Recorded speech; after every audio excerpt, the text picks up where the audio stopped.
one of the biggest preparedness investments that most people make. And the last thing you want is some deadbeat thief to realize they want it more than you do.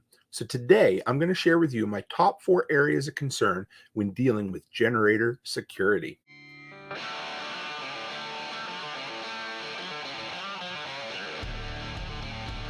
Toolman Tim here. Welcome back to the workshop where we create community, find freedom, promote preparedness, and share success. Back with another generator video for you. I get asked all the time about generator security, and I don't want to happen to you what happened to me when my nice little Honda EU 2000, the only thing that was left was its footprints in the dust on the shelf when some deadbeat stole mine. First off, what do we need to do to secure our generator? This is a big investment. Number one, physical. Just chain the damn thing down. Make it difficult. The whole idea behind this is not to make it impossible to steal, make it less of an attractive target to thieves. So wherever you put your generator, anchor some cement down there, anchor some nice big bolts, and then get the biggest chain you can find, wrap it around with the biggest padlock you can find. Put it inside a fence. Again, don't put it in somewhere that it isn't safe, but keep it inside of a fence. So somebody has to jump the fence, they have to pick a lock, they have to break a door, whatever it is, make it way less attractive. Or build an entire enclosure for it. This does 2 things. Number one, it helps deaden the sound so that people don't see it quite as quick, and we'll talk about that.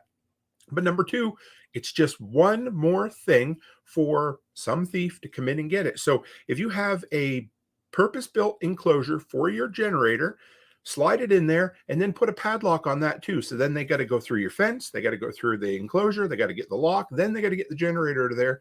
It's all about buying you time to find out when somebody's trying to do that. When you're not using it, keep it in the garage. Don't go to bed and forget to close your garage door.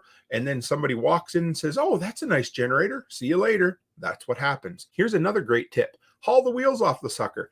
Now you might say, "Tim, that's a pain in the ass." And yeah, it is. But again, it sucks. We're doing what we can to make it less appealing to some idiot that can roll it up onto their truck. So once you get it into place, if you know you're going to be using it for a while, or put quick release links on your wheels so that you can haul them off and then just set that sucker right down so that if somebody's going to steal it, they got to work for it. The Honda EU 2000s and bigger, you can actually get a purpose-made metal bracket that slides up, over, and then bolts down onto it.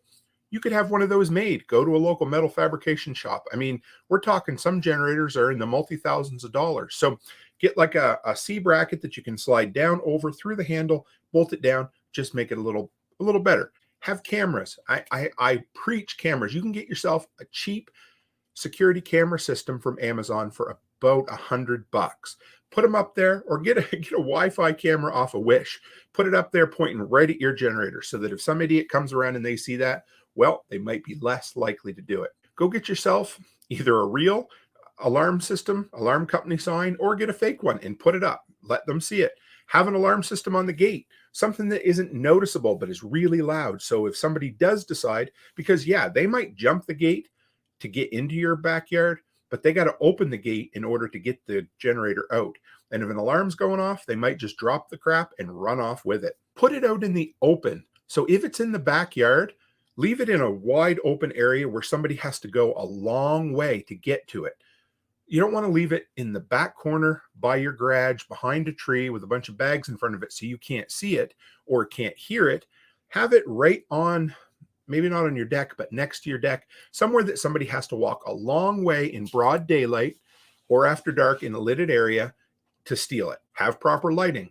We're going to talk a little bit more after, but if you got to have it running after dark, I mean, it's creating quote unquote free energy. Have a spotlight, have a floodlight. I mean, you're already annoying your neighbors with the noise, so light the hell out of that thing.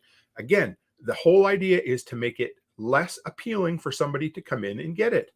And then, of course, a dog. And that could be like my little Chihuahuas or a big guard dog, whatever it is. But I'm telling you, people do not like to go into backyards with dogs. And if somebody's scoping out your area ahead of time and they're like, "Oh, it's a power outage and I'd like to steal that generator," and they see a dog, good chance they're going to roll on and keep going. How about camouflage?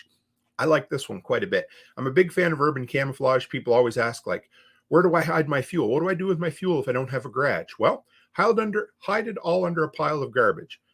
Same with your generator. If you have to store your generator outdoors undercover.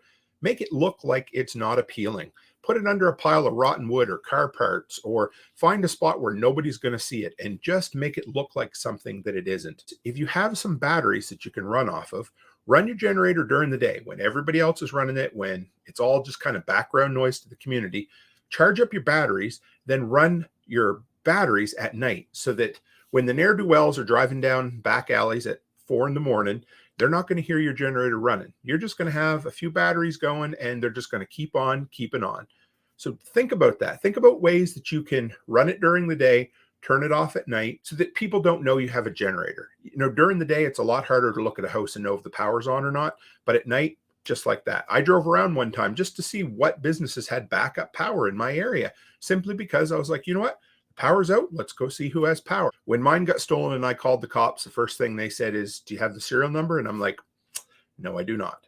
So take pictures and videos of the generator ahead of time. Put them on a USB drive, upload them to your Google Drive, whatever. Have something backup that can cover your butt to prove what it is. So if you go and say they scratch the serial number off, but you can see, look, there's that dent right there when I dropped it off the truck when we were camping.